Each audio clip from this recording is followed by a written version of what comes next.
time for another edition of Straight Out of Compton. From Will's mouth to your ears. And for the first one, Will, let's go to Chicago. What do you got to say about the Bears? I love that the city of Chicago is excited right now. They have a lot to be excited about. Yeah, I'm saying the Bears are not going to make the playoffs. They're not going to win the division this year, even though they're number one. Very opportunistic defensively. They're still bottom 10 across the board on defense. It could come down to the final weekend of the season against the Lions to make the playoffs. So, Dan, a lot of people, friends, family, and my wife are mad at me because I keep saying this. But this Bears season, the success of it will not be judged by their record. It will be judged by the fact that they have finally done it, that Ben Johnson and Caleb Williams have created together the quarterback this franchise has been missing for a century, and the ascension, even if it starts next year rather than this, will be what they've been waiting for. This past month for Chicago has been the most important month in years. And it's because you've seen every single week Caleb get better at the things he's been bad at. He's created less problems. He's solved more. He's had more answers to what the defense has given him. He's been outstanding in the play action pass, and he's been clutch in some big time moments. There's nothing but good. That's why I said wait till November. There's nothing but good vibes coming out of Chicago strictly because of the way the quarterback's playing. That's right. And I understand why you can't tell fans it doesn't matter if you make the playoffs. Obviously, they want to see their team win. Agreed. This has been a smashing success either way. All right, the next Straight Out of Compton. Let's stay in the NFC North. What do you got on J.J. McCarthy? Patience. People are going to hate to hear the word patience, but it is patience with J.J. McCarthy. You're going to have ups and downs for the rest of the season. He's thrown for 53% completion rate, 800 yards, 6 touchdowns, and 8 interceptions in his first 5 games. Another guy to compare that to, Josh Allen, had very similar stats in his first 5 starts. So patience with J.J. McCarthy. So, I mean, Dan brought up, Hawk, the other day, yes, patience, of course. We all know it's 5 games. You can't judge a player on 5 games. But Dan was saying, I mean, the misses were alarming, right? Like the magnitude, how badly he's been missing. It's one thing to miss by a little. He's missing by a lot. Are you alarmed by what you've seen? I'm not alarmed because I feel like what we're seeing from J.J. McCarthy is fixable. Dan talked about it yesterday on NFL Live. He talked about his mechanics, him having to get more in rhythm and letting his feet tell him where and what to do in the right moment. For J.J., he's been focused so much on coming back from injury, and he is only 5 games into his career. The encouraging part of what we've seen from J.J. is his ability when the stakes get high, he plays his best. That is something that is carried over from college, and you've still even seen it in his first 5 starts. Hang in there. In the offseason, he needs to fix and address some of these mechanical issues, but he absolutely still has a lot of ability. I feel a lot better about JJ today and yesterday after diving into those misses than I did immediately Monday. Okay. We talked about it and broke it down and demoed it yesterday. It's a mechanical thing. He gets far too wide in his step. He flies open with his left shoulder. His shoulders are constantly flat rather than him having some kind of a tilt. And so that's real. Accuracy starts from the ground up. And right now he's poor from the ground up. And I think both injuries are to his right leg. Yep. I think that's attached to not being able to work at it. That is something that's absolutely fixable. And the Josh Allen comp is interesting because JJ is linear right now as a thrower. So was Josh. Instead of being rotational, Josh has become rotational. That's what I'm seeing, too. Yeah, that's what he was. He was just telling me that. Saying that's crazy because you were just. I was going to put saying almost the same exact thing. That's wild. Let's get to the I last stole one. it from him. Will, hips. God. The biggest game, look, there's so much attention being given to the Cowboys and Eagles because they're the Cowboys and the Eagles. But the biggest game this weekend is Chiefs-Colts in so many ways, and what do you expect to happen? Not only the biggest game this weekend, an American celebration is going to happen. Rome is falling in Kansas City. The dynasty is over. The Chiefs are going to miss the playoffs for the first time since 2014. Oh, boy. The Colts are going to blow them out on Sunday. Blow him out. Okay, Blow 'em that out. might be a little outrageous. stand on They're it. going to beat Stand on Adam it. Shefty. Stand on it. They're going to blow them out. This is going to be a double-digit win. Danny Jones is going to hang 40 on these boys. This is it. So we have been saying since the beginning of the year, the Colts are a great story. Colts are a great story. But if Daniel Jones, when he meets up with Patrick in the playoffs, is he going to be ready for that? Well, guess what?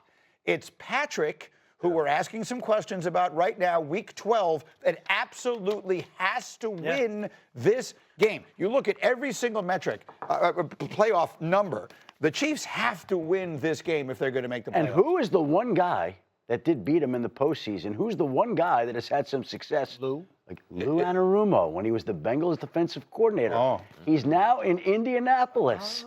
He's now working for the Colts. They're coming off a bye. He's got extra time to get ready for Mahomes and the Chiefs. Again, Mahomes and the Chiefs have gotten the best of Lou Anarumo at times, but There aren't many defensive coordinators who have done a better job of slowing down that quarterback and that offense than the Colts defensive coordinator. Yeah, I don't think Kansas City defensively can stop Tyler Warren.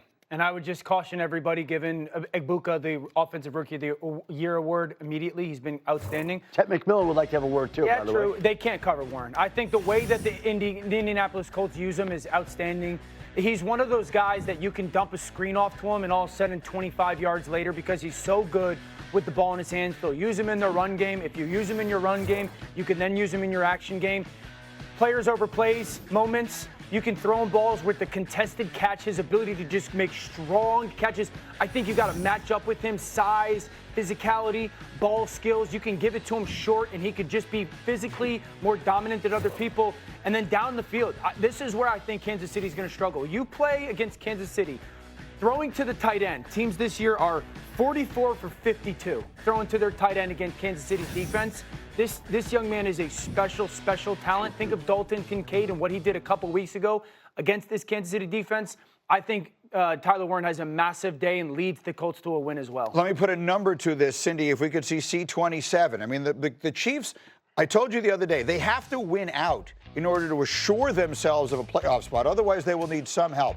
If they lose this game on Sunday, their chances of making the playoffs drop to 36%. That's the playoffs. This is a team that's been in the last 3 Super Bowls, and they will have only a 36% chance to make the playoffs. I've heard from everyone here but you, Hawk. Who do you expect to win this game? I'm not betting against Patrick Mahomes. He's never lost 3 in a row. They understand their backs are against the wall, and I feel like in most times in those situations, he plays it his best. Even if you look at it schematically offensively, there were big throws last week for the Kansas City Chiefs that they didn't connect on, that they have to connect on. One to Xavier Worthy, one to Thornton down the field. And I think when you have their kind of receiving core and weapons on the outside, including Travis Kelce, it's receiver by committee, but each portion of the field needs to execute. They didn't do that down the field, which is why the whole thing kind of crumbled. This is where everybody's going to be. Next week, it's going to be I'm not betting against Patrick Mahomes because he's never went 0-4 in his career. Like sports books, everybody still got Chiefs favored to win the Super Bowl and everything. Right. Like it. It's over. You're believing what your eyes are seeing. This goes beyond football. Last week's game wasn't close. Families need to prepare in Kansas City for Thanksgiving feasts and start having conversations that their Chiefs are no longer going to be in the playoffs this year. Families need to prepare for Christmas that their children are going to be asking for Bo Nix jerseys and not Patrick Mahomes. That is where we are getting to, fellas. Now we are talking. Look, I mean, Graziano was here the other day. He covered that game.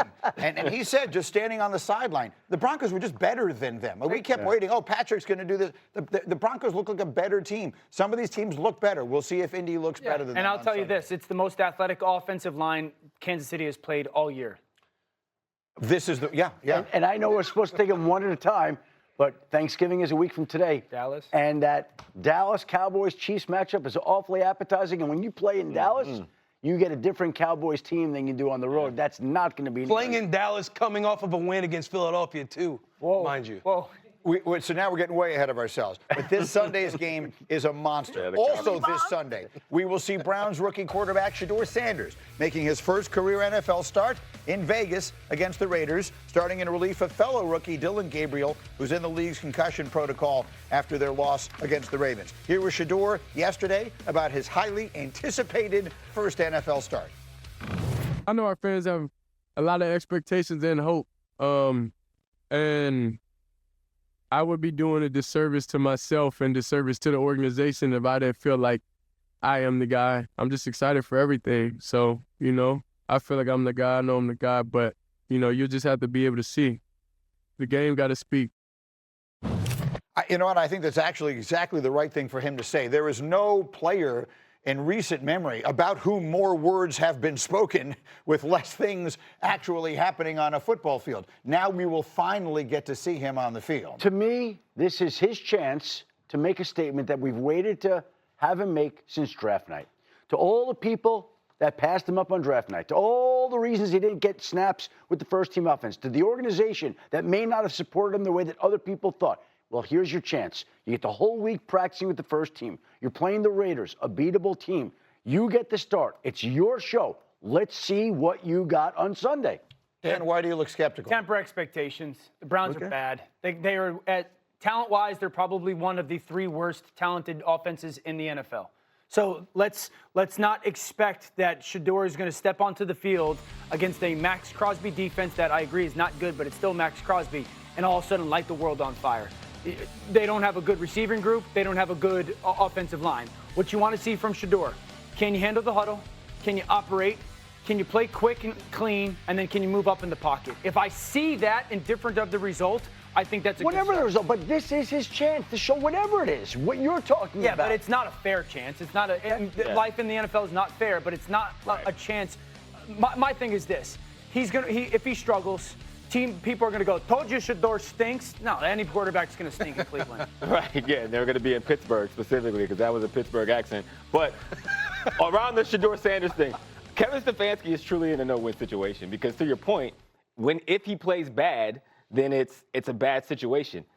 The worst thing that could probably happen for Kevin Stefanski is if he goes out there and balls, because then it's going to be, Where's this been? Why hasn't he played from the very beginning? And that's why I can't wait to see him Just play. everyone bookmark Fireworks. this. The next time a team takes 2 quarterbacks in the same draft, just point back to this. It never made sense. It doesn't make sense. The way they've handled whatever. I have no idea how good Shedeur Sanders is or isn't, what his lot in life is to be or isn't. But the way they've handled this situation from the very beginning has been absolutely ridiculous. I mean, organizational malpractice, and it's all going to start over again there after this, regardless. I hope Shedeur Sanders plays well one way or the other. Quickly, what do you expect? I'm not tempering expectations. I got him throwing for 250. I got him on. This is Garmin right here, but I got him throwing for a couple. Throw that Garmin up. 250. Throw that Garmin up. I'm excited for the young man because it's somebody. See, this I is went. this- I'm just saying. What's wrong with people, man? I'm saying I'm rooting for him because I didn't get drafted. I was somebody buried on a depth chart, and like sitting back and seeing it unfold. I could have been on the other side of the fence at this point, but you always know that your moment is going to come, your opportunity is going to come. Yeah. He has it this weekend.